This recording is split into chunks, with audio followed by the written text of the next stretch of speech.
Hello students, my self RD Sekhon, team physics CLC Sikar.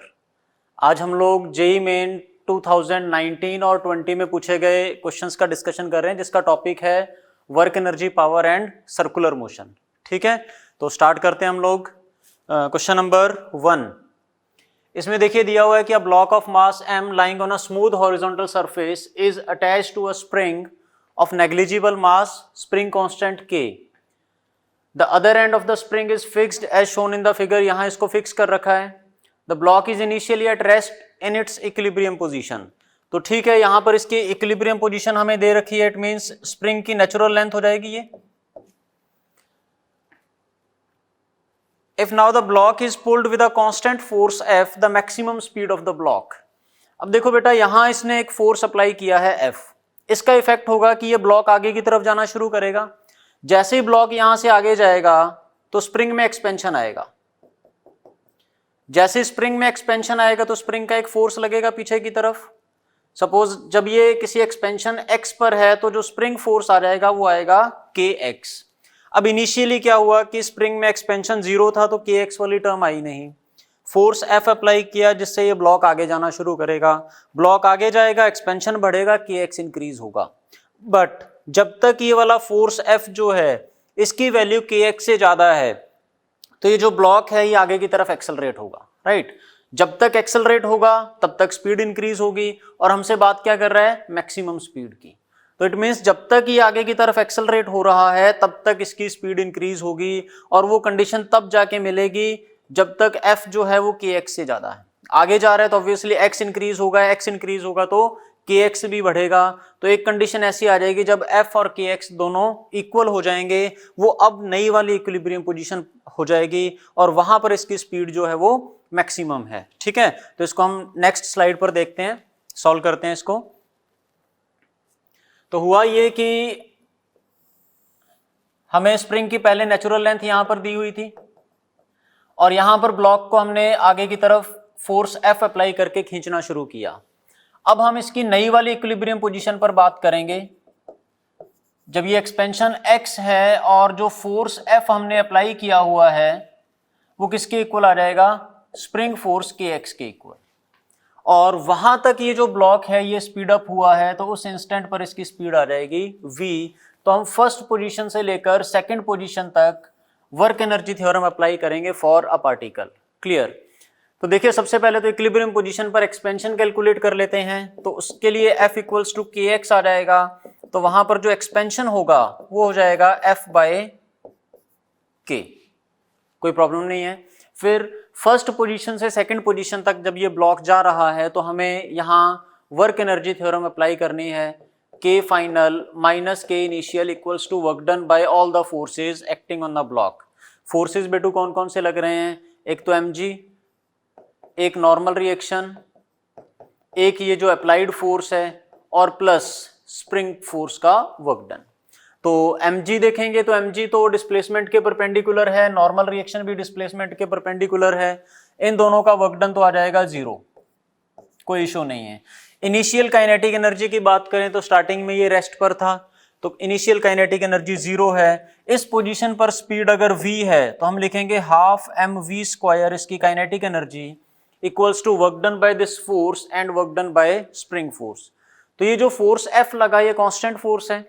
x displacement तक इसका जो work done हो जाएगा वो हो जाएगा F इंटू x, और x की वैल्यू है F by k। Clear. Plus work done by spring. Spring force का वर्क डन होता है half k x1² minus x2²। x1 initial expansion या कंप्रेशन है, और x2 जो है वो फाइनल एक्सपेंशन या कंप्रेशन हो जाएगा। तो इनिशियली तो स्प्रिंग नेचुरल लेंथ पर था और फाइनली ये इस एक्सपेंशन तक पहुंच चुका है। तो x1² माइनस x2², तो जब इसका स्क्वायर यहां पर अपन पुट करते हैं तो ये आएगा F² bye k²। Clear. Calculate कर लेते हैं, ये आएगा हाफ mv² इक्वल्स टू ये आएगा F² बाय k, और देखो ये आ जाएगा minus F² by 2k। Clear, नजर आ रहा है ये, हाँ जी। F² by 2k equals to half mv²। तो बेटो हाफ भी कैंसिल आउट हो जाएगा, m को यहाँ k के साथ क्लब करते हैं तो v स्क्वायर की वैल्यू आ जाएगी f स्क्वायर बाय एम के, या फिर जो v आ जाएगा वो आ जाएगा f ओवर रूट एम के। ये पार्टिकल की मैक्सिमम स्पीड हो जाएगी, ठीक है। और अगर इसको चेक करें हम ऑप्शंस में तो f ओवर रूट एम के, जो फोर्थ ऑप्शन आ जाएगा इसका वो करेक्ट होगा। क्लियर। चलिए नेक्स्ट क्वेश्चन पे बात करते हैं। नेक्स्ट क्वेश्चन नंबर 2 है, देखिए a force acts on a 2 kg object so that its position is given as a function of time according to the relation x equals to 3t square plus 5. What is the work done by this force in first 5 seconds? तो देखिए work done इस particle पर पूछा हुआ है, तो हम ये बात क्लियर कट जानते हैं कि change in kinetic energy of this particle equals to work done by this force जो इस पार्टिकल पर एक्ट हो रहा है, यही तो होगा। अब देखो अगर हम change in kinetic energy calculate कर लें तो वर्क डन डायरेक्ट पता चल रहा है। अब काइनेटिक एनर्जी का चेंज कैलकुलेट करने के लिए हमें पार्टिकल की स्पीड पता होनी चाहिए जो हमें यहां से मिलेगी। अगर देखो x 3t स्क्वायर प्लस 5 है तो वेलोसिटी dx बाई dt के इक्वल होती है पार्टिकल की। dx बाई dt यहां से कितना आ जाएगा, डिफरेंशिएट करते हैं तो यह आएगा 6t के इक्वल। तो इनिशियल वेलोसिटी अगर देखें t इक्वल टू 0 पर वो कितनी आ जाएगी बेटू, 0। और फाइनल वेलोसिटी जो हमसे पूछी हुई है वो टाइम 5 सेकंड्स पर बात कर रहे हैं, तो 5 सेकंड्स पर इसकी जो वेलोसिटी आ जाएगी वो हो जाएगी 6 × 5 30 मीटर पर सेकेंड। क्लियर। अब हमें काइनेटिक एनर्जी का चेंज वर्क डन के इक्वल पुट करना है, तो ये आ जाएगा हाफ, मास इसका है 2 और स्पीड का स्क्वायर विच इज 30 स्क्वायर, तो वर्क डन आ जाएगा 900 जूल। इसका जो फर्स्ट ऑप्शन है वो करेक्ट होगा। क्लियर। चलिए नेक्स्ट क्वेश्चन, क्वेश्चन नंबर 3 जो है, a block of mass m is kept on a platform which starts from rest, ठीक है, with constant acceleration g/2 upwards. ये प्लेटफॉर्म g/2 से ऊपर की तरफ जा रहा है। Work done by normal reaction on the block, तो इस ब्लॉक पर नॉर्मल रिएक्शन का वर्क डन हमें चाहिए। तो देखो वर्क डन जो है ये basically F dot D R से लिखते हैं, और अगर फोर्स कांस्टेंट होता है तो उस कंडीशन में इसको हम डायरेक्ट एफ डॉट आर लिख देते हैं। कांस्टेंट फोर्स की कंडीशन में वर्क डन आ जाएगा एफ डॉट आर। बेटू यहां देखो जो इस ब्लॉक पर फोर्सेस की बात करेंगे तो एक mg आएगा, एक नॉर्मल रिएक्शन आएगा, और ये जो ब्लॉक है ये एक्सेलरेट हो रहा है ऊपर की तरफ g/2 से। तो सबसे पहला काम है कि अगर हम नॉर्मल रिएक्शन कैलकुलेट कर लें और इसका डिस्प्लेसमेंट कैलकुलेट कर लें तो उनका जो प्रोडक्ट आ जाएगा वो वर्क डन के इक्वल हो जाएगा। एज वी कैन सी कि जो नॉर्मल रिएक्शन है वो कांस्टेंट रहेगा। देखो पहले कैलकुलेट कर लेते हैं हम नॉर्मल रिएक्शन और डिस्प्लेसमेंट किसी t टाइम में। हाँ जी, तो इस पर जो ऊपर की तरफ पॉजिटिव मानते हुए हम फोर्सेस की इक्वेशन लिख लेते हैं, तो n minus m g equals to mass into acceleration. बेटो नॉर्मल रिएक्शन कितना आ जाएगा, mg plus mg/2 which is 3/2 mg। अच्छा अब देखो रेस्ट से चलना शुरू किया है इसने, t टाइम में जो इसका डिस्प्लेसमेंट होगा वो भी हम कैलकुलेट कर सकते हैं क्योंकि एक्सेलरेशन कांस्टेंट है। इक्वेशन ऑफ मोशन यूज करो, ut plus half at square, तो ये आएगा g/4 t स्क्वायर।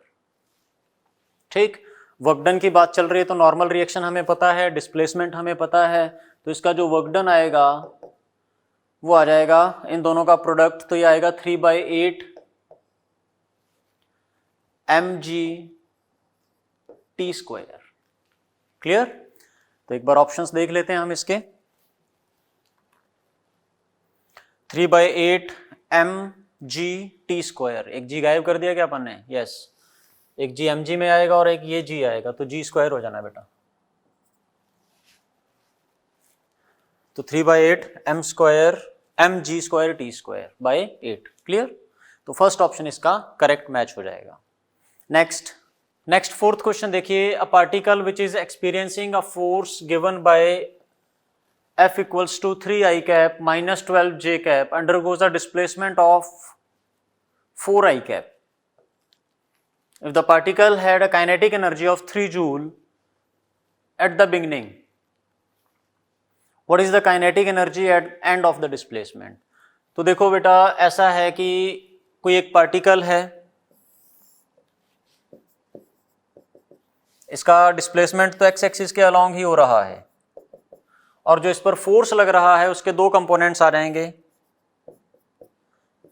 एक कंपोनेंट हो जाएगा इसका 3 न्यूटन टुवर्ड्स एक्स एक्सिस और दूसरा कंपोनेंट हो जाएगा 12 Newton along minus y direction.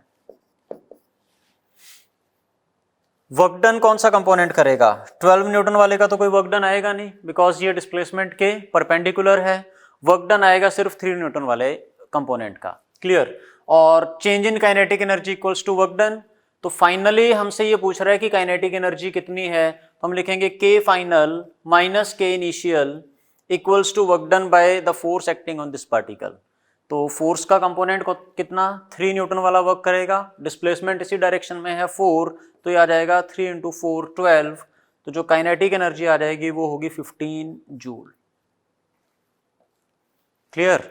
अगर आप ऐसे नहीं जाके इसको डायरेक्ट ऐसा भी लिख सकते थे कि जो वर्क डन आ जाएगा वो एफ डॉट डी आर होगा। तो कांस्टेंट फोर्स है, क्लियर कट नजर आ रहा है, तो डिस्प्लेसमेंट से डायरेक्ट हम मल्टीप्लिकेशन या डॉट प्रोडक्ट से इसको वर्क डन को कैलकुलेट कर सकते हैं। तो एफ डॉट आर जो है, देखना ये कितना आ जाएगा, डॉट प्रोडक्ट जब एफ और डी का करेंगे तो भी ये 12 ही आ रहा है अपने सामने। तो विजुलाइज करना है यहाँ से कर सकते हैं, अदरवाइज डॉट प्रोडक्ट में जाके देखेंगे तो भी ये 15 आ जाएगा। दिस इज के फाइनल माइनस 12 आ जाएगा ये वर्क डन, 3 इंटू 4 12, और के की वैल्यू जो आ जाएगी वो 15 जूल हो जाएगी। क्लियर? चलिए नेक्स्ट क्वेश्चन है बेटा जी क्वेश्चन नंबर 5। इसमें दिया हुआ है कि a body of mass 1 kg falls freely from a height of 100 meter on a platform of mass 3 kg which is mounted on a spring having spring constant k equals to 1.25 into 10 raised to power 6 Newton per meter. The body sticks to the platform and the spring's maximum compression is found to be x. Given that g equals to 10 meter per second square, the value of x will be. अच्छा बेटू, ये वाला question मैं आपको बता दूं कि JEE main ने इसको बोनस किया हुआ था, कुछ आंसर की प्रॉब्लम हो रही थी इसमें, उस वजह से हम क्या है कि इसका बेसिक कंसेप्ट सीख लेते हैं, कैलकुलेशन वाला पार्ट जो है उसको हम लोग स्किप करेंगे। ठीक है? तो देखते हैं कि इस क्वेश्चन में बोला क्या गया है। नेक्स्ट स्लाइड अपन देखते हैं। इसमें देखो हुआ ये कि इसमें एक m मास का पार्टिकल है, इसको 100 मीटर की हाइट से रिलीज किया है, और यहां एक प्लेटफॉर्म है जिसका मास है 3 kg, और इसको हमने एक स्प्रिंग के साथ कुछ ऐसे अटैच कर रखा है। क्लियर? अब हुआ ये कि इनिशियली देखो ये जो 3m का ब्लॉक है इसमें कुछ ना कुछ स्प्रिंग के साथ कनेक्टेड है, तो कंप्रेशन रहेगा। मान लेते हैं कि स्प्रिंग की ये वाली जो लेंथ है वो नेचुरल लेंथ थी, और इनिशियली ये जो ब्लॉक है ये यहाँ कुछ x0 डिस्टेंस नीचे है, इनिशियल वाली जो इसकी इक्विलिब्रियम पोजीशन है। इस पोजीशन पर क्या होगा, देखो अगर स्प्रिंग कांस्टेंट की बात करें k है, तो kx0 जो है बेटू वो किसके इक्वल हो जाएगा, 3m इंटू जी के इक्वल। तो इनिशियल कंप्रेशन हमें स्प्रिंग में पता होगी, जिसको हम x0 बोल रहे हैं, ये आ जाएगा 3mg बाय k। अब हुआ ये कि जैसे हमने पार्टिकल यहां से रिलीज किया तो प्लेटफॉर्म पर पहुंचेगा, जस्ट बिफोर कोलिजन इसके पास मान लेते हैं स्पीड u है। अब होगा ये कि ये इस 3m मास के साथ कोलाइड करेगा और इसके साथ स्टिक कर जाएगा। कोलिजन परफेक्टली इनइलास्टिक है, स्टिक होने के बाद ये मान लेते हैं किसी भी वेलोसिटी से चलना शुरू करेगा, जो सिस्टम है पार्टिकल प्लस ब्लॉक वाला। तो एक तो ये है कि इस स्पीड u को हमें कैलकुलेट करना पड़ेगा। u की कैलकुलेशन करने के लिए हम क्या काम करते हैं, यहां से यहां वर्क एनर्जी थ्योरम लगाते हैं। तो लॉस इन पोटेंशियल एनर्जी जो आ जाएगा mgh, वो कहाँ गया, इसकी काइनेटिक एनर्जी का गेन हाफ mu स्क्वायर। तो u की वैल्यू आ जाएगी हमारे पास अंडर रूट ऑफ 2gh। अब देखो इस कोलिजन की अगर हम बात करते हैं बेटा, ये कोलिजन परफेक्टली इनइलास्टिक कोलिजन है, तो just before collision and just after collision vertical direction में हम मोमेंटम कंजर्वेशन यूज कर सकते हैं, बिकॉज एक्सटर्नल फोर्सेस लग रहे हैं, एक तो ग्रेविटेशनल फोर्स और एक स्प्रिंग फोर्स। दोनों फोर्सेस कैसे हैं? नॉन इंपल्सिव नेचर के हैं। नॉन इंपल्सिव नेचर के हैं तो हम डायरेक्ट मोमेंटम कंजर्वेशन का यूज करेंगे। जस्ट बिफोर कोलिजन इसका जो मोमेंटम है वो mu है, और जस्ट आफ्टर कोलिजन ये टोटल मास कितना हो जाएगा? 4m। ये जाएगा किसी v स्पीड के बाद, तो यहां हमारे पास जो स्पीड आ जाएगी वो कितनी आ जाएगी? u/4। तो देखो u की वैल्यू हमें पता है, तो अल्टीमेटली हम v कैलकुलेट कर सकते हैं। ये कितना आ जाएगा? √2gh/16, तो इसको लिख सकते हैं gh/8 के इक्वल। क्लियर? तो यहां तक का स्टेप आपको समझ में आना चाहिए कि पार्टिकल को हमने ड्रॉप किया, एक प्लेटफॉर्म पर जाके हिट किया, प्लेटफॉर्म स्प्रिंग के साथ कनेक्टेड है, और जस्ट आफ्टर कोलिजन ये सिस्टम जो है ये यहां से चलना शुरू कर रहा है। अब देखो बेटा, इसकी जो नेचुरल लेंथ थी स्प्रिंग की वो तो यहां पर है, इनिशियली ये यहां मौजूद था और अब यहां से चलना शुरू कर रहा है। तो एक तो जो पहले वाली इक्विलिब्रियम पोजीशन थी 3m के लिए, अब इस स्प्रिंग मास सिस्टम के लिए वो इक्विलिब्रियम पोजीशन नहीं रहेगी। ठीक है, वो इक्विलिब्रियम पोजीशन थोड़ा सा और नीचे जाएगी यहां कहीं। तो पहले ये x0 पर था जो इक्विलिब्रियम पोजीशन थी, अब नई वाली इक्विलिब्रियम पोजीशन और नीचे जाएगी। होगा ये कि जस्ट यहां से जब सिस्टम चलना शुरू किया था तो इसके पास स्पीड v थी, नई वाली इक्विलिब्रियम पोजीशन तक ये स्पीड अप होगा, बिकॉज mg वहां पर ज्यादा एक्ट कर रहा है, 4mg की वैल्यू kx से ज्यादा है। यहां तक स्पीड अप होने के बाद और नीचे जाएगा, और फाइनली ये उस पोजीशन पर पहुंच जाएगा जहां पर इसकी वेलोसिटी जो है वो क्या हो जानी है? फाइनल वेलोसिटी 0 हो जानी है। और नेचुरल लेंथ से ये वाला जो कंप्रेशन है इसको बोला गया है x। अब हम क्या काम करने वाले हैं कि जब ये जस्ट आफ्टर कोलिजन किसी स्पीड v1 से चला था, वहां से इस फाइनल कंप्रेशन सेकंड पोजीशन तक वर्क एनर्जी थ्योरम लगा रहे हैं। तो वर्क एनर्जी थ्योरम देखो, अपन एनर्जी कंजर्वेशन ही लगा लें। कौन से सिस्टम के लिए? प्लेटफॉर्म प्लस जो मास है प्लस स्प्रिंग और प्लस अर्थ, सबको एक सिस्टम मान लिया हमने। तो एक्सटर्नल अब कोई फोर्स बचता नहीं है, तो एनर्जी कंजर्व रहेगी। देखो बेटा, फाइनल ये जो पोजीशन है इसको ग्रेविटेशनल पोटेंशियल एनर्जी का हम 0 रेफरेंस मान लेते हैं। फर्स्ट पॉइंट पर, फर्स्ट पोजीशन पर energy equals to second position पर एनर्जी। अब फर्स्ट पोजीशन पर जो एनर्जी आ जाएगी वो क्या होगी? एक तो सिस्टम के पास काइनेटिक एनर्जी है विच इज 1/2 × 4m × v²।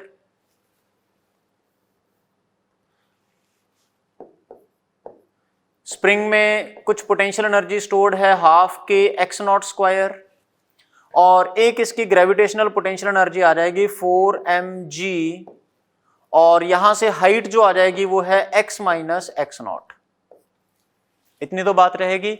और उसके बाद जो सेकंड पोजीशन पर इसके पास एनर्जी है बेटा, काइनेटिक एनर्जी 0 हो गई, ग्रेविटेशनल पोटेंशियल एनर्जी 0 रेफरेंस माना हुआ है। यहां पर एनर्जी जो बचेगी वो बचेगी 1/2 के x²।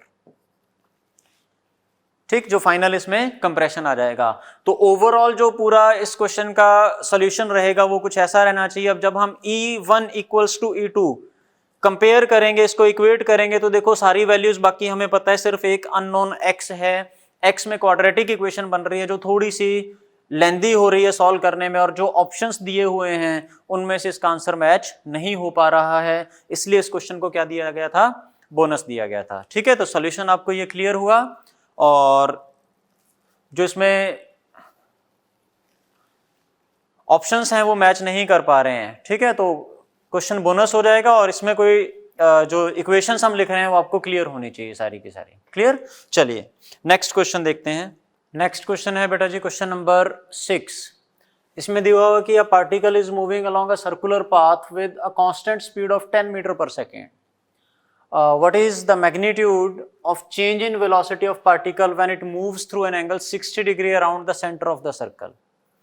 चलिए देखते हैं। इसमें ये दिया हुआ है कि एक सर्कल है, सपोज इनिशियली पार्टिकल यहां पर है, और ये पार्टिकल जो है ये कांस्टेंट स्पीड v से मूव कर रहा है। सपोज u मान लेते हैं जो 10 मीटर पर सेकंड के इक्वल आ जाएगा। ठीक है, अब ये बोल रहा है कि जब ये पार्टिकल 60 डिग्री का एंगल रोटेट करके यहां पहुंचेगा तो इस इंस्टेंट पर भी स्पीड तो इसकी u है, स्पीड में चेंज नहीं हुआ बट वेलोसिटी का चेंज आ जाएगा बिकॉज डायरेक्शन चेंज हो रही है। ठीक है, तो हम इसको सॉल्व करने के लिए काम कर सकते हैं कि x डायरेक्शन और y डायरेक्शन कुछ ऐसे एज्यूम कर लें सच दैट जो इनिशियल वेलोसिटी होगी इसको हम लिख सकते हैं u j कैप, लिख सकते हैं, कोई इशू नहीं है इसमें। और जब हमें बातचीत करनी है फाइनल वेलोसिटी की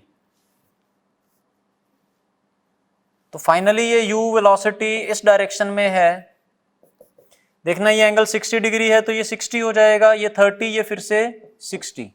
तो जो फाइनल वेलोसिटी है इसमें u के दो कंपोनेंट आ जाएंगे, u cos 60 तो y डायरेक्शन में है और u sin 60 जो है वो माइनस x डायरेक्शन में हो जाएगा। तो फाइनल वेलोसिटी को हम लिखेंगे minus of u√3/2 i cap में u sin 60 और plus u cos 60 j cap में। तो बेटू चेंज इन वेलोसिटी जो आएगा हमारे पास v final minus v initial, वो कितना आ जाना है, तो फाइनल माइनस इनिशियल करेंगे तो ये वैल्यू आ जाएगी हमारे पास माइनस u√3/2, u की वैल्यू 10 दे रखी है तो ये आ जाएगा 5√3 i कैप और u/2 में से u सब्ट्रैक्ट करना है तो माइनस u/2 ये बचेगा which is minus 5j cap. Clear, तो ये तो बात होगी चेंज इन वेलोसिटी की। और क्वेश्चन में देखें क्या पूछा गया हमसे, क्वेश्चन में पूछा गया है कि magnitude of change in velocity, तो मैग्नीट्यूड चाहिए तो फिर इसका जो मैग्नीट्यूड आ जाएगा चेंज इन वेलोसिटी का वो हो जाएगा स्क्वायर रूट ऑफ 75 और प्लस 25। ठीक है, 5√3 का स्क्वायर हो जाएगा और 5 का स्क्वायर हो जाएगा, दिस इज 100, तो ये आ जाएगा 10 मीटर पर सेकेंड। क्लियर, तो जो फाइनल आंसर हमारे पास रहेगा वो इसका 10 मीटर पर सेकेंड हो जाना है। क्लियर, नेक्स्ट क्वेश्चन इसमें है क्वेश्चन नंबर 7 और इसमें दिया हुआ है कि two particles A and B are moving on a concentric circles of radii r1 and r2 with equal angular speed omega. At t equal to 0 their positions and direction of motion are shown in the figure। यहाँ पर ये दिखा रखा है हमें, तो relative velocity va minus vb चाहिए at t equals to π/2 omega. तो सबसे पहले तो ये है कि एंगुलर स्पीड ओमेगा दे रखी है, ये कांस्टेंट है, एंगुलर स्पीड ओमेगा कांस्टेंट है तो जो एंगल कवर करेगा किसी t टाइम में उसको हम ऐसा लिख सकते हैं कि जो इसका एंगुलर डिस्प्लेसमेंट हो जाएगा वो हो जाएगा ओमेगा इंटू टी, और टाइम जो दिया हुआ है वो π/2 ओमेगा है। तो क्लियरली हमें यहाँ पता चलेगा कि इस गिवन टाइम में जो इसका एंगुलर डिस्प्लेसमेंट हो जाएगा वो हो जाएगा π/2। ठीक है ना, तो A जो पार्टिकल है ये तो रोटेट होके यहां पहुंचेगा और B पार्टिकल जो है ये रोटेट होके यहां कुछ ऐसे आ चुका होगा। ठीक, A की स्पीड अगर हम बोलते हैं कुछ v1 और B की स्पीड हम बोलते हैं v2, तो बेटा जी v1 कितना आ जाएगा r1 ओमेगा और v2 कितना आ जाएगा r2 ओमेगा। हमसे पूछा गया है va माइनस vb, तो va माइनस vb देखो va को तो हम लिख सकते हैं minus of v1 i cap और vb जो आ जाएगा ये आ जाएगा minus of v2 i cap. तो va माइनस vb जो वेक्टर आएगा वो आ जाएगा हमारे पास v2 minus v1 i cap. आई बात समझ में, इसमें से इसको सब्ट्रैक्ट करना है तो माइनस माइनस ये तो प्लस के साथ लिखेंगे हम, और फाइनली हम आंसर लिखें तो ये आ जाएगा r2 omega minus r1 omega i cap.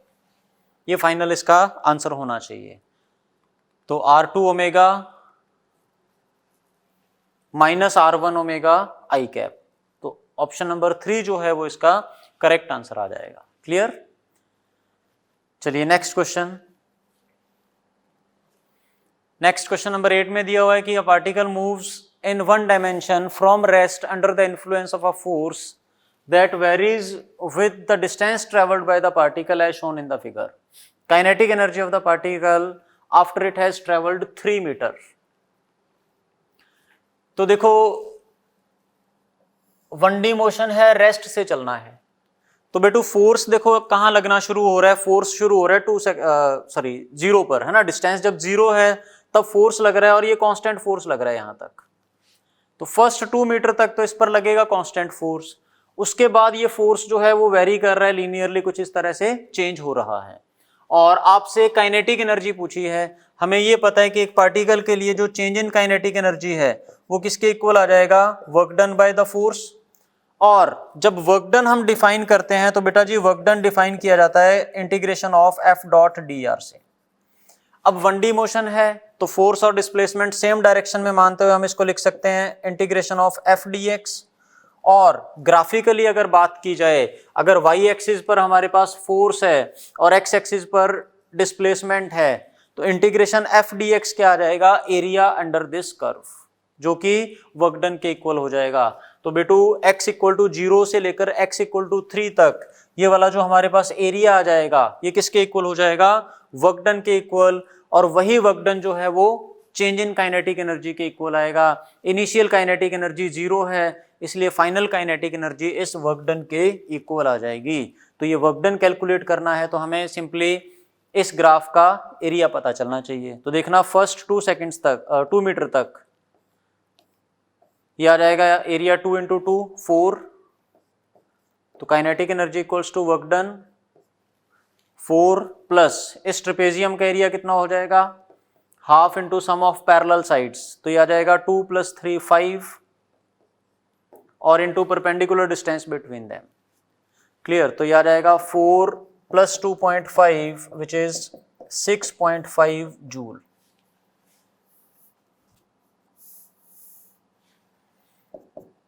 तो 4 + 2.5 ये आ जाएगा 6.5।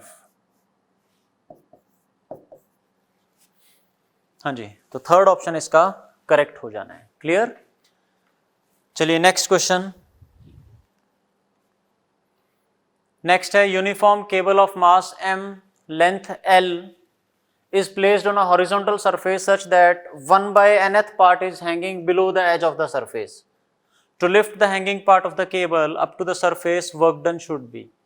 तो देखो ऐसा है कि मास m, लेंथ l इसका दे रखा है और 1/nth पार्ट जो है वो हैंग कर रहा है। तो ये टेबल और इसके ऊपर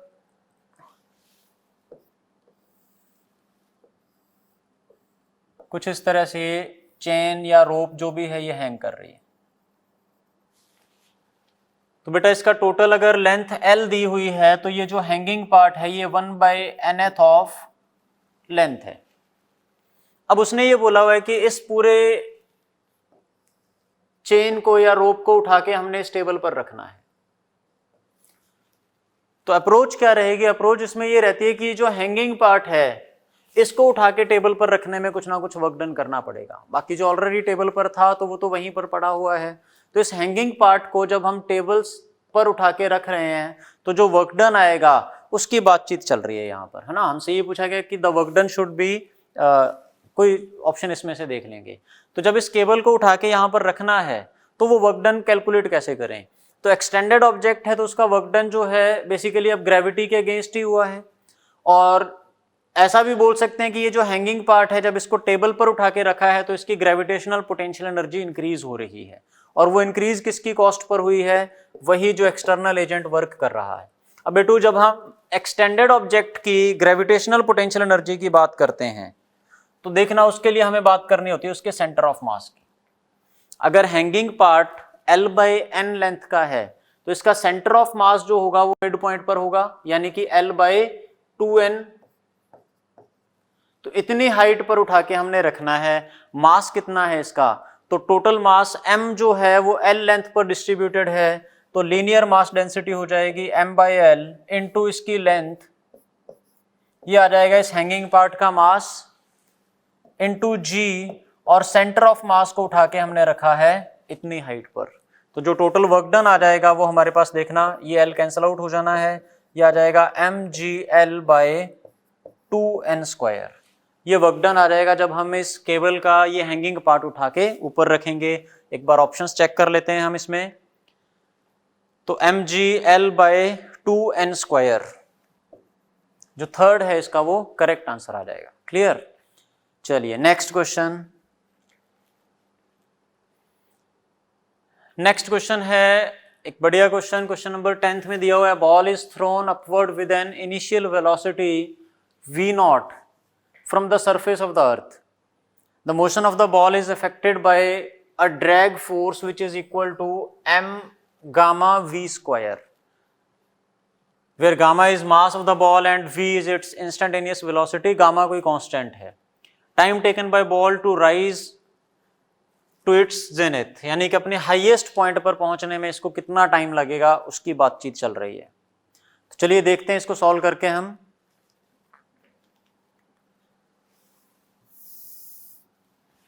देखो सबसे पहले तो ये है कि इस पार्टिकल को हम ग्राउंड से ऊपर की तरफ प्रोजेक्ट कर रहे हैं किसी वेलोसिटी v0 से, और जब ये पार्टिकल ऊपर की तरफ जा रहा होता है तो इस पर फोर्सेस कौन कौन से लग रहे हैं। एक तो फोर्स लग रहा है mg डाउनवर्ड्स, और एक ड्रैग फोर्स लग रहा है। ये जो एयर का ड्रैग फोर्स इन्होंने बोला हुआ है m गामा v², ये ड्रैग फोर्स है तो ऑब्वियसली वेलोसिटी के अपोजिट लगेगा m गामा v²। इस इंस्टेंट पर इसकी स्पीड है v। तो बेटू स्पीड इसकी अपवर्ड डायरेक्शन में है, फोर्स इस पर डाउनवर्ड डायरेक्शन में लग रहा है।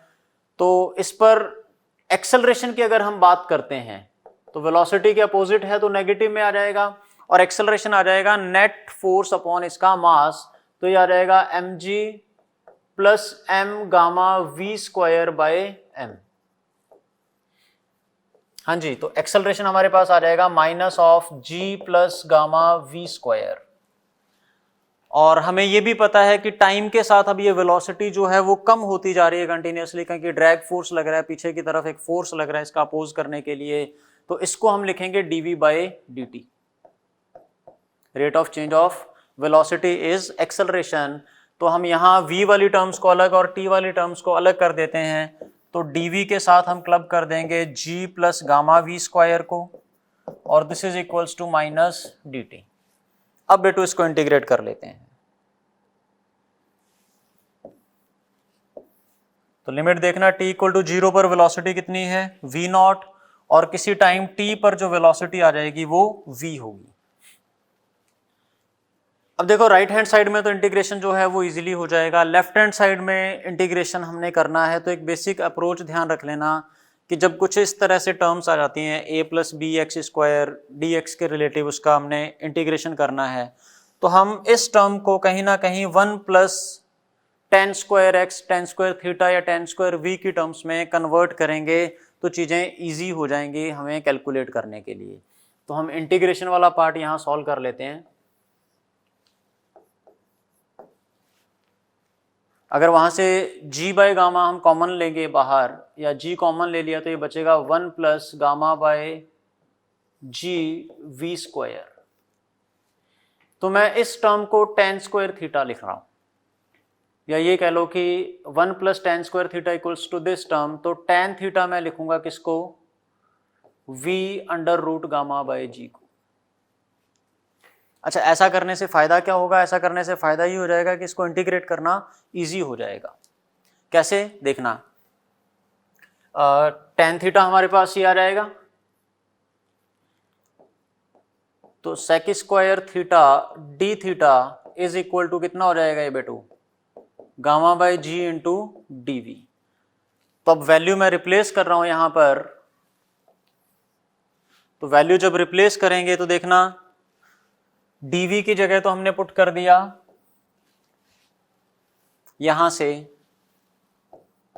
सेक square theta D theta over gamma by G, और ये जो टर्म बचती है g plus gamma V square, इसमें से भी g कॉमन लेके 1 प्लस tan स्क्वायर थीटा लिख दें इसको। तो देखना इसको सॉल्व करते हैं तो ये वैल्यू हमारे पास आएगी, एक तो 1/रूट गामा जी, ये तो इंटीग्रेशन से चला जाएगा बाहर। हमारे पास क्या बचेगा, सेक स्क्वायर थीटा और 1 + tan स्क्वायर थीटा, तो ये कैंसिल आउट होके कितना बच जाएगा, केवल डी थीटा बचेगा इंटीग्रेशन में, ठीक है। और इसका जो इंटीग्रेशन आ जाएगा फिर ये आ जाएगा 1/गामा जी इंटू थीटा। अब बेटा थीटा जो है वो हम यहां से कैलकुलेट कर सकते हैं, जो थीटा की वैल्यू आ जाएगी वो है tan इनवर्स ऑफ ये v/√γ/g, इसको यहां यूज कर लेंगे, ठीक है। तो जब हम लिमिट पुट करने वाले हैं, देखो इनिशियली जब थीटा की वैल्यू 0 है, या ये कह लो सॉरी कि जब v की वैल्यू v0 है तो थीटा की वैल्यू हमें पता चल जाएगी tan इनवर्स v/γ/g, और फाइनल जो वेलोसिटी है जिस इंस्टेंट पर जाके ये रुक रहा है वहां वेलोसिटी 0 है, तो tan थीटा की थीटा की वैल्यू आ जाएगी 0। आई बात समझ में? तो मैं वही वैल्यूज पुट कर रहा हूं, तो फाइनली जब हम वेलोसिटी 0 पुट कर रहे हैं तो ये आ जाएगा 0 माइनस ये वाली वैल्यू 1/√γ/g इंटू थीटा, और थीटा की जगह हम क्या पुट कर रहे हैं, tan inverse of v0√γ/g, this is equal to -t। तो माइनस यहां से कैंसिल आउट हो जाना है, तो फाइनल जो आंसर हमारे पास बचेगा वो लिख लेते हैं।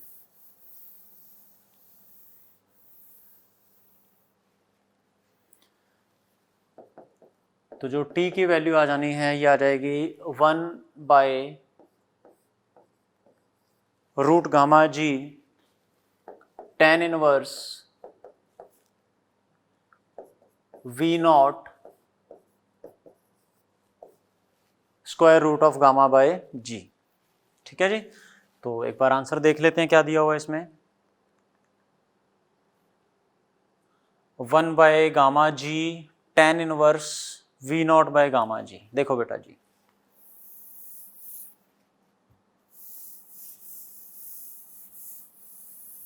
ये थर्ड ऑप्शन जो है इसमें आंसर मैच करेगा हमारा, क्लियर। 1/√γ/g और tan इनवर्स ऑफ v0√γ/g के इक्वल, क्लियर। चलिए नेक्स्ट क्वेश्चन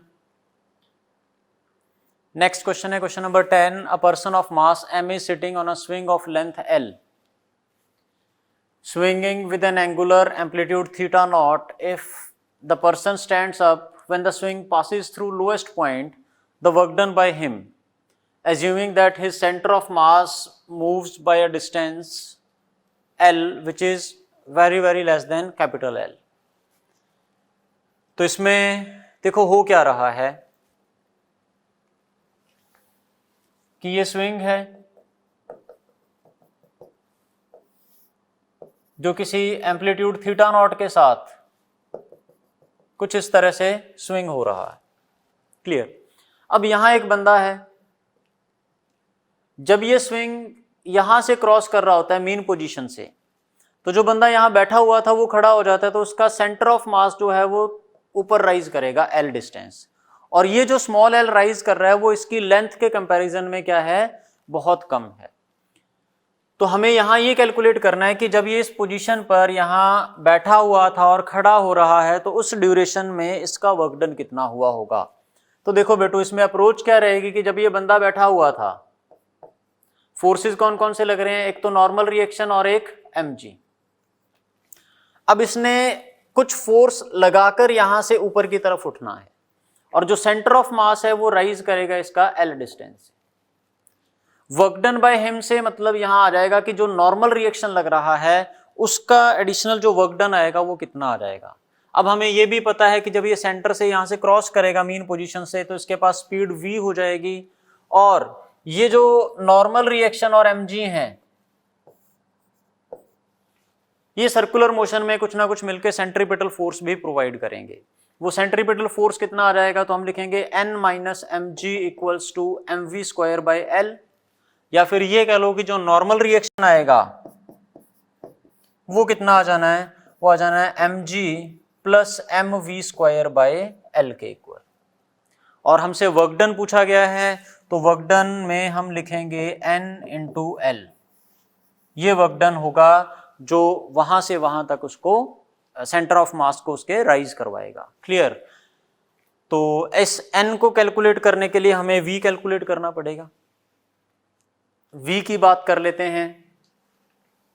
तो देखो यहां से मीन पोजीशन से, सॉरी एक्सट्रीम पोजीशन से मीन पोजीशन तक जब ये जा रहा है तो पोटेंशियल एनर्जी का लॉस होगा, और वो पोटेंशियल एनर्जी का लॉस जो है वो काइनेटिक एनर्जी के गेन में चला जाएगा। तो वहां हम देखें तो पोटेंशियल एनर्जी का जो लॉस है वो है mg इंटू ये वाली हाइट, यानी कि L minus L cos theta. और ये जो लॉस इन पोटेंशियल एनर्जी है ये हुआ उसकी काइनेटिक एनर्जी का गेन। तो देखना mgl 1 minus cos theta equals to half mv square. अब देखो बेटा जी, ऑप्शंस देख के हमें थोड़ा सा यहाँ से एक आइडिया लेना चाहिए कि थीटा स्क्वायर की टर्म्स आ रही है, कहीं भी ट्रिग्नोमेट्रिक रेशो कॉस थीटा वगैरह इन्वॉल्व नहीं हो रहा। तो अगर हम direct v square by L यहाँ से रिप्लेस करते हैं तो उसमें कॉस थीटा की टर्म आएगी, जो कि ऑप्शंस में है नहीं। तो इससे हमें एक इंडिकेशन ये भी मिलता है कि जो एंगुलर एम्पलीट्यूड थीटा नॉट है उसको हम स्मॉल लेके चलेंगे। ठीक, तो जब एंगल स्मॉल होगा तो फिर कॉस थीटा को हम देखो एक्सपेंड करके लिखें तो कुछ 1 माइनस थीटा स्क्वायर बाय 2, और हायर टर्म्स को अगर नेग्लेक्ट करते हैं, थीटा स्मॉल है तो कुछ कॉस थीटा को यहाँ ऐसे रिप्लेस कर सकते हैं। तो देखना हमारे पास रिलेशन क्या आएगा, ये आ जाएगा GL 1 माइनस ये वाली टर्म, तो 1 तो वैसे कैंसिल आउट हो जाएगा, ये आ जाएगा theta square by 2 and equals to v square by 2। तो यहां से देखो v स्क्वायर बाय l जो है वो कितना आ जाएगा, g theta square. v square bye l की जो वैल्यू आ रही है वो g थीटा स्क्वायर आ रही है। तो आपको ये वाली कैलकुलेशंस जो हैं वो पता चलनी चाहिए कि हम क्या कर रहे हैं यहाँ पर, राइट। अब ये वाली वैल्यू हम यहाँ रिप्लेस कर रहे हैं, तो जो नॉर्मल रिएक्शन हमारे पास आ रहा है वो कितना हो जाएगा, वो हो जाएगा mg plus m v square by l, जो कि g थीटा स्क्वायर होगा। तो नॉर्मल रिएक्शन आ जाएगा mg into 1 plus theta square, और जो वर्क डन आ जाएगा वो आ जाएगा n इंटू एल के इक्वल। तो ये हो गया mgl 1 plus theta square. Clear? तो एक बार ऑप्शंस देख लेते हैं। mgl into 1 plus theta square, तो बेटा फोर्थ ऑप्शन जो है वो इसमें मैच कर रहा है। ठीक है, तो ये अप्रोक्सीमेशन का एक बार आप थोड़ा सा ध्यान रख लेना कि एक तो ये वाली अप्रोक्सीमेशन हमें लेनी पड़ेगी कि एंगुलर डिस्प्लेसमेंट जो है वो स्मॉल है, और दूसरा वर्कडन की जो बात कर रहे हैं तो इस नॉर्मल रिएक्शन के वर्कडन की बात हो रही है, तो नॉर्मल रिएक्शन कितना होगा वो हमें पता चलना चाहिए। क्लियर? चलिए जी नेक्स्ट क्वेश्चन। तो नेक्स्ट क्वेश्चन में दिया हुआ है हमें क्वेश्चन नंबर 12।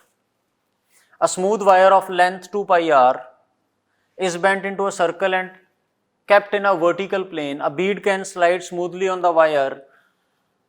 तो ये वायर दे रखी है हमें 2 pi r लेंथ की, इस पर एक बीड जो है वो स्लाइड कर सकता है।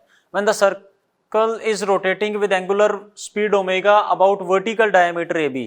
अब ये वाला जो सर्कल है ये अपने वर्टिकल एक्सिस के अबाउट रोटेट कर रहा है एंगुलर वेलोसिटी ओमेगा से। The bead is at rest with respect to circular ring at position P.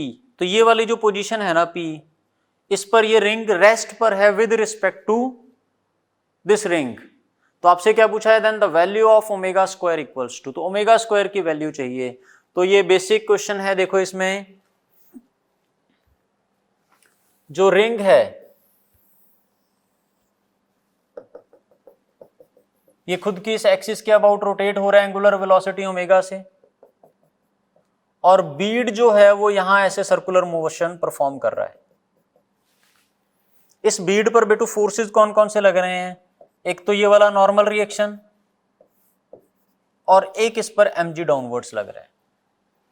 अच्छा, इस एंगल को हम एक बार के लिए थीटा बोल दें तो ये वाला एंगल थीटा हो जाएगा। अब इस नॉर्मल रिएक्शन का एक कंपोनेंट जो टुवर्ड सेंटर लग रहा है n साइन थीटा, ये तो किसके इक्वल होना है, m ओमेगा स्क्वायर इंटू इसका रेडियस। देखो जो रेडियस दिया हुआ है उस रिंग का, सॉरी बीड का, वो r/2 दे रखा है। ठीक है, तो हम ये बोल सकते हैं कि जो ये वाला रेडियस है वो r/2 है, तो m ओमेगा स्क्वायर r/2 ये centripetal force n sin theta provide करेगा। वर्टिकल डायरेक्शन में इस बीड का कोई मोशन नहीं है, तो n का जो cos थीटा वाला कंपोनेंट है वो किसके इक्वल होगा, mg के इक्वल। क्लियर। अब हमसे जो क्वेश्चन में पूछा गया है वो ये है कि ओमेगा स्क्वायर की वैल्यू कितनी है। ठीक, तो ओमेगा स्क्वायर की वैल्यू यहां से कैलकुलेट करनी है तो दोनों को डिवाइड कर लें। डिवाइड करेंगे तो sine theta upon cos theta, tan theta तो यहां आ जाएगा और इधर अपने पास रहेगा ओमेगा स्क्वायर r/2g। अब बेटू टेन थीटा कैलकुलेट करना है तो वो यहां से हम कैलकुलेट कर सकते हैं इस ट्राइंगल से।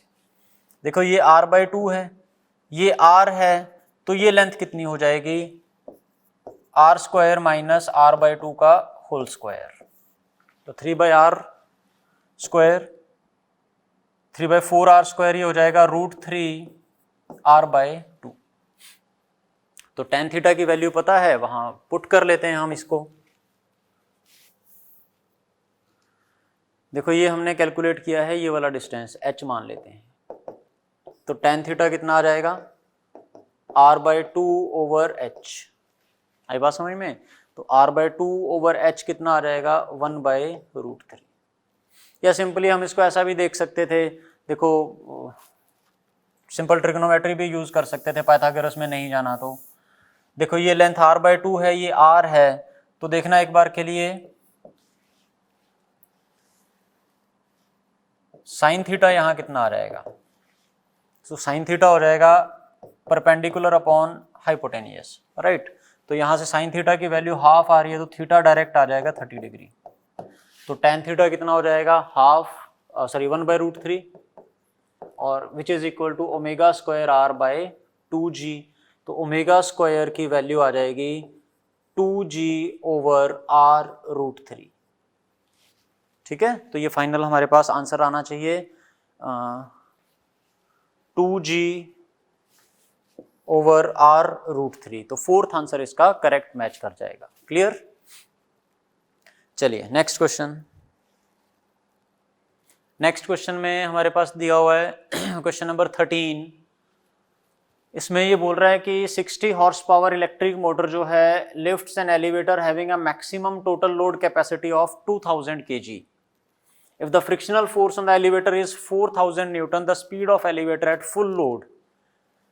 तो देखो ऐसा है कि ये जो मोटर है ये लिफ्ट कर रही है इस एलिवेटर को, कुछ फोर्स उसका F लग रहा है। जब ये फुल स्पीड पर चल रही है तो ये जो फोर्स है ये दो फोर्सेस को ओवरकम कर रहा है बेटा। कौन कौन से, एक तो mg को और एक इसके फ्रिक्शनल फोर्स को। इन दो फोर्सेस को ओवरकम करना है, तो mg की वैल्यू देखना कितनी हो जाएगी, 2000 kg इसका मास दिया हुआ है और g की वैल्यू हमें दे रखी है 10। तो जो F है इसको हम क्या लिख देंगे, mg 20,000 हो जाएगा और प्लस F जो फ्रिक्शनल फोर्स दे रखा है वो 4000 है। तो टोटल जो फोर्स इस मोटर ने लगाना है वो आ जाएगा 24,000 न्यूटन। और हमें ये भी पता है कि जो पावर है उसको हम F.V लिखते हैं, पावर को F.V लिखा जा सकता है। तो उसने ये बोला हुआ है कि स्पीड कितनी आ जाएगी, तो स्पीड आ जाएगी पावर अपॉन फोर्स। पावर कितनी है, 60 हॉर्स पावर है, इसको वॉट में कन्वर्ट करेंगे तो ये रिलेशन हमें दे रखा है, अपॉन फोर्स, फोर्स आ जाएगा 24,000। तो इसको कैंसिल आउट कर लेते हैं, एक जीरो जाएगा, ये जाएगा 400 पर, तो स्पीड आ जाएगी 7.46/4। तो 1.34 वो चला गया, तो 8 और 26 वो हो जाएगा, तो 6 के अराउंड। ठीक है, तो अप्रोक्सीमेटली अगर बात करेंगे तो यह आ जाएगा 1.9 मीटर पर सेकेंड। क्लियर। चलिए नेक्स्ट क्वेश्चन। नेक्स्ट क्वेश्चन में दिया हुआ है कि एक एलिवेटर है in a building can carry a maximum of 10 persons with average mass of each person being 68 kg। The mass of elevator itself is 920 kg and it moves with a constant speed of 3 metre per second. The frictional force opposing the motion is 6000 Newton. If the elevator is moving up with its full capacity, the power delivered by motor। तो ये same पिछले वाला question ही हो गया ये तो, कि इसमें क्या हुआ कि एक एलिवेटर है, इस पर मोटर ने कोई फोर्स F लगाया जो कि ओवरकम करेगा किसको, एक तो इसके mg को और एक फ्रिक्शनल फोर्स को, ठीक है। और ये जो लिफ्ट है ये मूव कर रही है 3 मीटर पर सेकेंड से। mg की बात करें तो वो कितना होगा, फुल स्पीड पर जा रहा है या अपने फुल कैपेसिटी पर जा रहा है तो मैक्सिमम जितने ये पर्सन कैरी कर सकता है वो लेके चलेगा 10, हर एक का मास 68 kg है, तो टोटल जो पैसेंजर है उनका मास हो जाएगा 680 प्लस 920 खुद का मास है। हाँ जी, तो ये कितना आ जाना है अपने पास 1600। ये तो लोड हो गया किसका, जो इसमें पर्सन है उनका प्लस लिफ्ट का मास, क्लियर। और फ्रिक्शनल फोर्स कितना लग रहा है 6000 न्यूटन। तो जो टोटल अपने पास फोर्स आ जाएगा जो मोटर अप्लाई करेगी वो आ जाएगा 16000 प्लस 6000 जो फ्रिक्शन हो जाएगा, तो ये आ जाएगा 22000 न्यूटन, क्लियर। और पावर चाहिए तो वो F डॉट V हो जाएगी, तो दिस इज 22,000 इंटू 3, तो 66,000 के इक्वल ये पावर डिलीवर करेगा वॉट में, क्लियर। तो बिल्कुल पिछले जैसा क्वेश्चन है ये, तो इसमें कोई इशू बचता नहीं है। चलिए नेक्स्ट क्वेश्चन, इसमें आ जाएगा question number 15। A particle moves such that its position vector is r equals to cos omega t I cap plus sin omega t j cap, where omega is a constant and t is time. Then which of the following statements is true for velocity and acceleration? तो बेटू अगर displacement हमें दे रखा है तो सबसे पहले तो वेलोसिटी और एक्सेलरेशन कैलकुलेट कर लेते हैं। वेलोसिटी क्या हो जाएगी dr by dt, तो इसको डिफरेंशिएट करेंगे तो यह आ जाएगा कॉस का तो minus sine omega T into omega I cap में, और प्लस साइन का आ जाएगा cos omega T into omega J cap, ठीक है। तो चेन रूल का यूज करते हुए हम इसको डिफरेंशिएट कर रहे हैं। उसके बाद देखो एक्सेलरेशन चाहिए तो इसका डिफरेंशिएशन हो जाएगा, तो इसको हम लिखेंगे माइनस ओमेगा, साइन का आ जाएगा cos omega T into omega I cap में, प्लस इनफैक्ट माइनस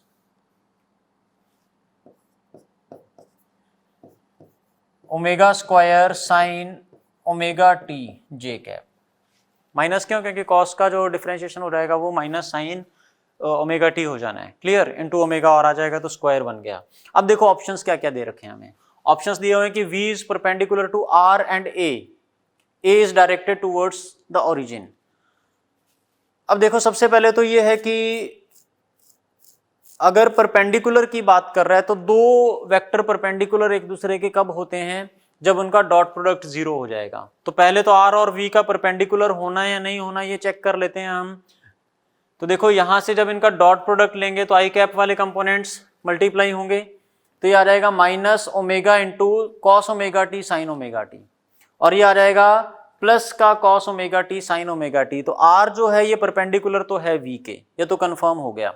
और दूसरी बात ये देखो कि जो ये R और A का रिलेशन है, देखना इसको हम ऐसा भी लिख सकते हैं कि ये माइनस ओमेगा स्क्वायर अगर कॉमन लेते हैं तो ये cos omega T I cap plus sign omega T J cap के इक्वल आएगा, और ये हमें दिया हुआ है R के इक्वल। तो बेटा ये जो यहां पर हमारे पास रिलेशन आ रहा है ना, उसमें पोजीशन वेक्टर और वेलोसिटी वेक्टर ये तो हैं एक दूसरे के परपेंडिकुलर। और एक्सेलरेशन की बात भी कर लेते हैं। पहले देखो जो हमें R वेक्टर दिया हुआ है ये है cos omega T I cap plus sign omega T J cap. अगर हम इसको जनरल इक्वेशन से कंपेयर करते हैं x i cap plus y j cap से, तो एक्स और वाई का रिलेशन लिख के हम इस पार्टिकल का पाथ कैलकुलेट कर सकते हैं क्या होगा, ठीक है ना। तो एक्स जो है ये कॉस ओमेगा टी है, वाई जो है ये साइन ओमेगा टी है, इन दोनों को स्क्वायर करके ऐड कर दें तो ये आ जाएगा x square plus y square equals to 1। It means ये पार्टिकल जो है ये सर्कुलर पाथ पर मूव कर रहा है। पार्टिकल का जो पाथ हो जाएगा वो सर्कल हो जाएगा जिसका रेडियस है 1। तो सारी कहानी फिर तो क्लियर हो गई कि किसी भी इंस्टेंट पर जब हम देख रहे हैं तो पार्टिकल का पोजीशन वेक्टर तो हो गया ये, और इसकी जो वेलोसिटी वेक्टर है वो है ये, दोनों एक दूसरे के परपेंडिकुलर है। और जो एक्सेलरेशन आ रहा है, एक्सेलरेशन बेटा उसने दिया हुआ है कि ये है minus of omega square r. तो एक्सेलरेशन वेक्टर जो होगा वो इधर की तरफ रहेगा। अब सेंटर कहाँ है सर्कल का? ओरिजिन पर। तो एक्सेलरेशन किधर की तरफ पॉइंट करेगा? हमेशा टूवर्ड्स ओरिजिन। तो इस डायग्राम से मेरे ख्याल से सारी चीजें आपको क्लियर हो जानी चाहिए। तो वेलोसिटी और आर परपेंडिकुलर हैं और ए जो है ये टूवर्ड्स ओरिजिन पॉइंट कर रहा है, तो फर्स्ट ऑप्शन इसका सही आ जाएगा। सेकंड में दिया हुआ कि V and A both are parallel to each other, नहीं, V and A are parallel to R, ये भी गलत हो जाएगा। और V is perpendicular to R and A and is directed away from the origin. तो V और R perpendicular हैं और A away from the origin directed नहीं होगा बेटा जी, ये टूवर्ड्स ओरिजिन रहेगा, ये R वेक्टर के अपोजिट डायरेक्शन में रह रहा है। क्लियर? चलिए जी नेक्स्ट क्वेश्चन।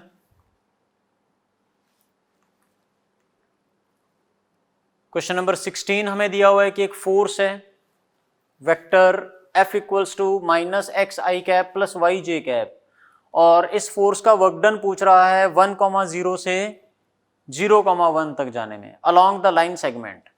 तो देखो हम तो बेसिक्स में जाते हैं कि किसी भी डिस्प्लेसमेंट dr को अगर हम लिखते हैं कुछ dx I cap plus dy j cap, तो इस स्मॉल डिस्प्लेसमेंट के लिए जो गिवन फोर्स है इसका वर्क डन कितना आ जाएगा? वो आ जाएगा F डॉट dr।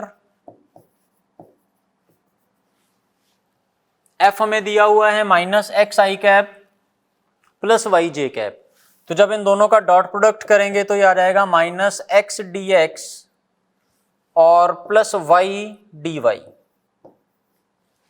ठीक है जी। अगर हमें टोटल वर्क डन कैलकुलेट करना है तो बेटा टोटल वर्क डन हो जाएगा इंटीग्रेशन ऑफ dw। तो इसमें हम इंटीग्रेशन करेंगे माइनस एक्स डी एक्स और प्लस वाई डी वाई का। ठीक है, तो x का वेरिएशन कहां से कहां तक हो रहा है? x जा रहा है 1 से लेकर 0 तक, और y जो है ये जो जा रहा है 0 से लेकर 1 तक।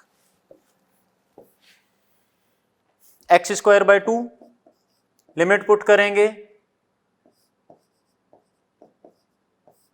1 से 0, और प्लस ये आ जाएगा वाई स्क्वायर बाय 2, लिमिट हम पुट करेंगे इसमें 0 से 1। तो बेटू ये तो आ जाएगा हाफ और ये भी आ जाएगा हाफ, तो टोटल 1 यूनिट वर्क डन इसमें करना पड़ेगा। ठीक है, तो 16th का जो करेक्ट आंसर आ जाएगा वो फर्स्ट होगा। चलिए नेक्स्ट क्वेश्चन। इसमें दिया हुआ है कि एक स्प्रिंग मास सिस्टम है, स्प्रिंग की नेचुरल लेंथ दे रखी है, स्प्रिंग कांस्टेंट दिया हुआ है, मास दिया हुआ है, rest in equilibrium on a horizontal disc and the free end of spring is fixed at center of the disk. If the disk together with the spring mass system rotates about its axis with an angular velocity omega, the relative change in length of spring is given by। तो देखो थोड़ा सा इस situation को समझना है। इसमें ये दे रखा है कि एक स्प्रिंग मास सिस्टम है और ये हॉरिजॉन्टल डिस्क पर है, हॉरिजॉन्टल डिस्क पर है ये spring mass system. It means ये एक डिस्क है जो हॉरिजॉन्टल प्लेन में ऐसे रखी हुई है, और इसके ऊपर एक स्प्रिंग मास सिस्टम है, और स्प्रिंग का जो फ्री एंड है, देखो यहां तो स्प्रिंग का एक एंड ब्लॉक के साथ अटैच कर दिया, जो फ्री एंड है ये डिस्क के सेंटर पर है। देखो ऐसा बोला हुआ है उसमें, the free end of the spring is fixed at the centre of the disc. अब क्या हो रहा है कि ये डिस्क जो है together with spring mass system ये रोटेट हो रही है खुद की एक्सिस के अबाउट, कुछ ऐसे। तो देखो अगर तो ये रेस्ट पर होता तो स्प्रिंग अपनी नेचुरल लेंथ पर रहता जो कि L थी। अब होगा ये कि जैसे ये रोटेट करेगा तो स्प्रिंग में एक्सपेंशन आएगा कुछ ना कुछ। बेटू ये एक्सपेंशन क्यों आता है स्प्रिंग में? अब देखो अगर इस ब्लॉक की बात करें तो डिस्क के साथ साथ रोटेट कर रहा है, साथ साथ रोटेट कर रहा है, तो इसका मतलब सर्कुलर मोशन परफॉर्म करेगा। उस सर्कुलर मोशन के लिए जो सेंट्रीपिटल फोर्स है वो कहां से आएगा? तो ये जो स्प्रिंग है ये एक्सपैंड हो जाता है ताकि स्प्रिंग फोर्स एक्ट कर जाए as a centripetal force. Clear? तो देखो एक्स एक्सपेंशन है तो जो स्प्रिंग फोर्स आ जाएगा वो कितना आएगा? कि एक्स, और किसके इक्वल हो जाना है? ये एम ओमेगा स्क्वायर इंटू इसका रेडियस, और ये जो रेडियस है ये आ जाएगा एल प्लस एक्स के इक्वल। हाँ जी, तो k x equals to m omega square l plus m omega square x, x वाली टर्म्स को एक साथ रखें तो ये आ जाएगा k minus m omega square x equals to m omega square l. अच्छा, एक कंडीशन और दे रखी है बेटा, वो कंडीशन क्या दी हुई है? वो ये है कि k जो है वो एम ओमेगा स्क्वायर के कंपैरिजन में बहुत लार्ज है। तो अगर k एम ओमेगा स्क्वायर के कंपैरिजन में लार्ज है तो इसको यहां नेग्लेक्ट कर दें, तो x जो आ जाएगा वो कितना आ जाएगा? M omega square l by k, और रिलेटिव टू l चेंज पूछा हुआ है, तो x बाय एल की वैल्यू कितनी आ जाएगी? एम ओमेगा स्क्वायर बाय के। x की वैल्यू आ जाएगी एम ओमेगा स्क्वायर बाय के, एक्स बाय एल जो रिलेटिव चेंज है वो। क्लियर? तो थर्ड ऑप्शन इसका सही आंसर मैच करेगा। नेक्स्ट क्वेश्चन है क्वेश्चन नंबर 18। इसमें दिया हुआ है कि एक पार्टिकल है जिसका मास 1 kg है और फ्रिक्शनलेस ट्रैक AOC पर ये स्लाइड कर रहे हैं। Starting from rest at a point height 2 meter, after reaching point C, the particle continues to move freely. तो यहां तक तो इस पाथ पर जाएगा, उसके बाद इसका मोशन प्रोजेक्टाइल मोशन हो जाना है, ठीक है, as a projectile. When it reaches the highest point P at height 1 meter, तो इस P पॉइंट की जो हाइट है वो 1 मीटर दे रखी है आपको। The kinetic energy of particle, तो इस पोजीशन पर काइनेटिक एनर्जी पूछ रहे हैं। बेटू एक काम करो, इनिशियल और फाइनल सिचुएशन हम इसकी बात कर लेते हैं। थ्रू आउट द मोशन एक तो mg लग रहा है इस पर, और एक नॉर्मल रिएक्शन बाय ट्रैक लग रहा है। नॉर्मल रिएक्शन हमेशा वेलोसिटी के परपेंडिकुलर है, तो उसका वर्क डन कितना आ जाएगा? 0। इसका मतलब जो चेंज इन काइनेटिक एनर्जी आएगा वो सिर्फ किसके कारण आ जाएगा? जो वर्क डन बाय ग्रेविटी है। या फिर हम ऐसा भी बोल सकते थे कि यहां से यहां तक जाने में पोटेंशियल एनर्जी का कुछ लॉस होगा mgh, और वो लॉस कहां चला गया? Kinetic energy. तो मास इसका कितना दिया हुआ है? 1, g की वैल्यू कितनी है?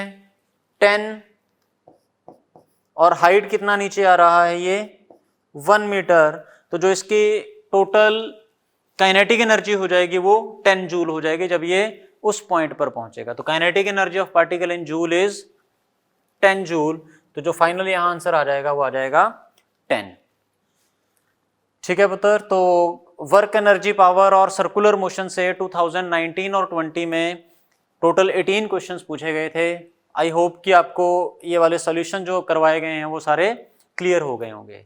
Thank you very much.